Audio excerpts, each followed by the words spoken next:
Hello and welcome to my second review. You may have noticed in my last review, I was not reviewing in the order of my Excel sheet. That's mainly because I'm trying to do my 5 favorite pieces of content from the 5 different types of series. Yesterday was web novels, today is light novels, and I'm going to be finishing on manga. And there's a reason for that, but we'll get there.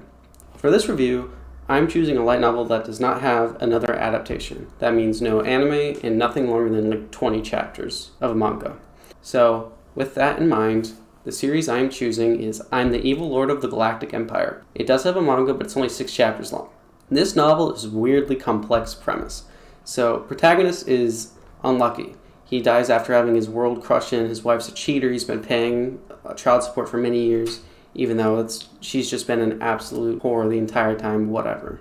But this is because apparently this guy is like an ethereal being that takes negative emotions. So he decides to destroy people's worlds and he gains lots of sustenance, or he feeds off of them in that way.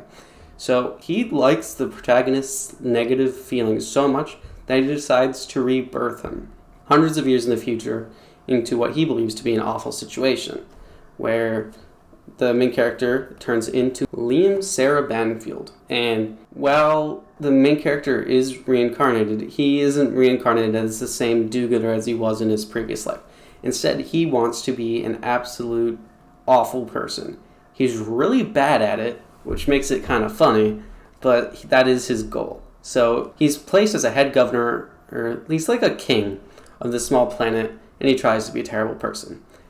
The premise of this novel is turning bad/mediocre situations into gold without really knowing the initial situation to be bad.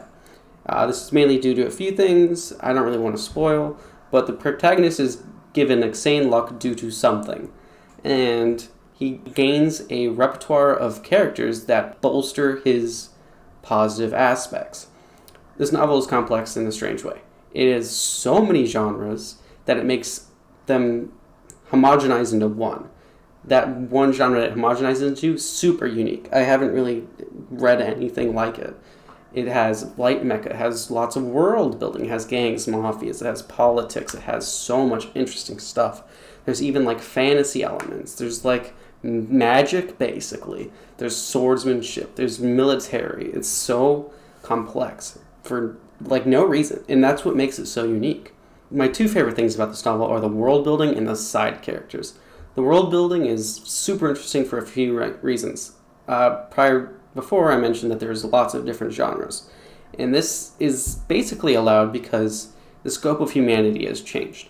There are no longer like 60-70 year lifespans. Instead, it's like 400 or 500 year lifespans, and that changes the culture of how everything is handled. So Liam can take 40 years to do something, and he's still prepubescent at that time compared to everyone else. He's not even given like a thought. This allows for our character to grow a lot slower than most protagonists in other series. For example, he can take 10-20 years to do something, where if, let's say, Naruto decided to do something for 10-20 years, he'd come back and everyone was dead because he was too slow.